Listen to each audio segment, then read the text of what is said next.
I'm back, Sharonda Ingram with Living Water Counseling Center. I'm excited about what I will be sharing with you today. I was thinking over what would I be sharing with you today, and I was thinking over what we all have been encountering regarding the pandemic of COVID-19, and I understand that many families are experiencing hardship and stresses that's unbelievable because here with this virus that is across our land and just a global widespread, it is just uncertain how times are going to be over the next few months. Even with the vaccine present, we just don't know how things are going to turn out.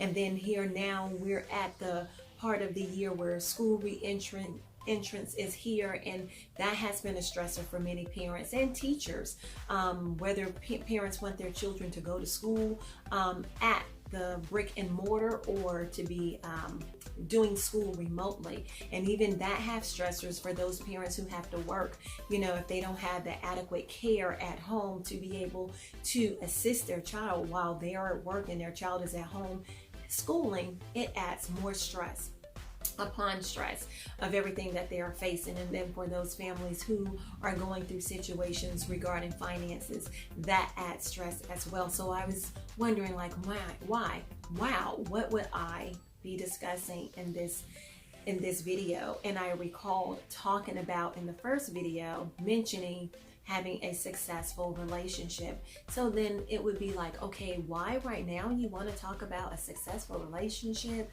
during the time that we are in a pandemic? It's because I am recognizing as people are coming in during this time, and that has been a question to me, like during this time, during the pandemic, what are folks coming in? What are they sharing? What is it? Is it about domestic violence? Because the whole uproar of people being at home more, the domestic violence cases have gone up. Well, that's not what we're experiencing here in Florida. Maybe in other situations, just came across the other day, child abuse situations are seeming lower here in Florida, but lower doesn't mean that it's non-existent. It means that no one is able to witness it, to report it, in my opinion. So folks are going through some different kinds of situations, and people wanted to know, what are you talking to your clients about? What are people coming in reporting that's going on with them during this time? And people are having relationship issues. They are struggling in their relationship, and it can be anything in the relationship, from finances to, okay, couples want to get married but trying to learn how to do marriage, different from their family. Someone may be feeling depressed, and it's not because of COVID. Depression has been in their life for quite some time.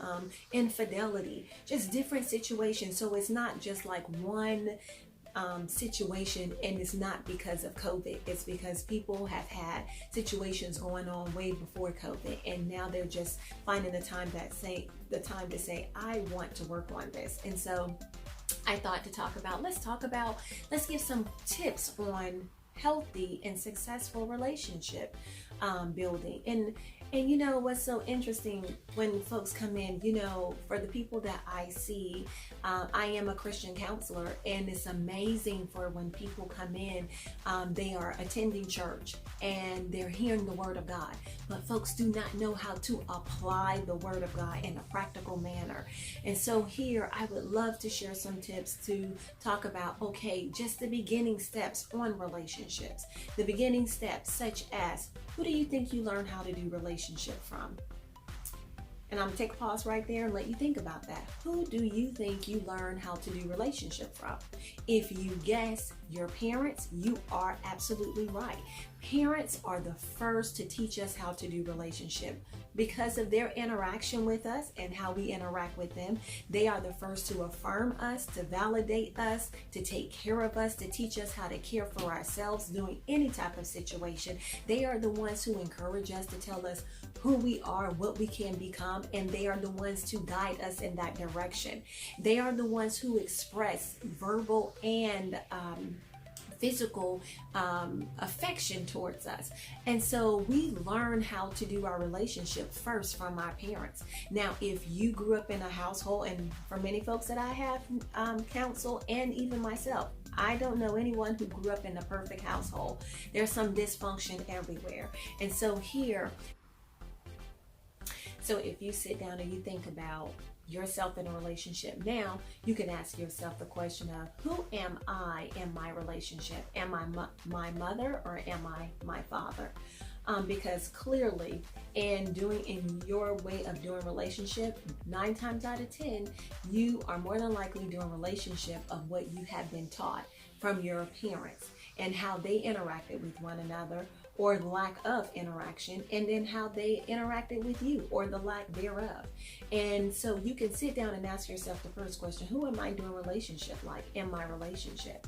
And I like to say this: no one can go in a burning building and exit it and not smell like they have entered a burning building. When you exit out that burning building, you are going to smell like smoke. You're going to smell like something that says, hey, have you been around smoke, fire, something? Because you smell like you've been in a fire. So I like to give that illustration in a sense of, when you have grown up in a particular environment, be it functional, dysfunctional, whatever it may be, as you exit that environment and you begin to do your own relationship, 9 times out of 10, you're going to do it just like the one you left out of. And sometimes you may have in your mind, I'm never going to be like this person. I'm never going to be like that person. I'm going to do things altogether different. And that might be your goal. But when you face challenges, what may come out of you are the things, the characteristics that you witness from your upbringing. And so people are finding that very interesting as they're entering into counseling, as they're sitting down, and that they're really processing. Sometimes folks are liking to run away from their thoughts, or run away from whatever images or things that are coming up, their emotions, so they can't feel whatever they have been blocking themselves to feel. So in doing a successful relationship, the first thing you want to do is start out with checking on how you're doing relationship with yourself. How are you doing relationship with yourself? That could be an interesting thought and question to ask yourself. How am I doing relationship with myself? How do you do relationship with yourself? Easy. How do you check up on yourself? How do you care for yourself in any given situation? Be it emotionally, financially, physically, socially, educationally. How do you care for yourself? When you are in an emotional situation, what do you do about that? Do you process your thoughts? Do you withdraw? Do you isolate? Do you become angry and lash out? Just sitting down processing. Now, one thing I find very challenging for many people to do is sit down and have self-exploration. It seems like that, the simplest thing to do, but it's such a difficult task for many people to do. I would like for you to challenge yourself to see if you can sit with yourself at least maybe 5 minutes a day and really process your thoughts. So like a thought come to you, where did that thought come from? Is that thought true? And really, do I believe that? And then see if you find yourself responding to it emotionally.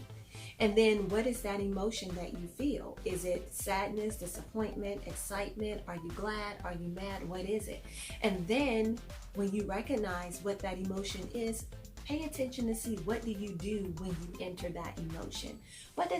How does that emotion lead you to respond to other people or to yourself? And then you will be able to see how you respond in your emotion. Like this process here, when a thought comes to you and you really process the thought down, and then you connect to the emotion you feel, and then you pay attention to what you do with that emotion. This is the beginning step of how you care for yourself and how you do relationship with yourself. This is called, you are becoming aware of your interactions with yourself, and you are becoming aware of how you care for yourself. So I would like for you to take on that challenge to see if you can do that for 5 minutes or less, to be able to see if you could identify your emotions, how you handle yourself, what your thought process is like, and what you believe about you, and see what you discover. So in that, I give you that short tool. That is the beginning process of having a successful relationship, because let me tell you, what you do with just you, however you handle you, you are going to transfer that onto someone else. So take that time and discover how you're handling yourself, and I look forward to see and hearing how this little tool, and yet again, I will say so simple, how it was very impactful. Thank you for tuning in, and you have a great one.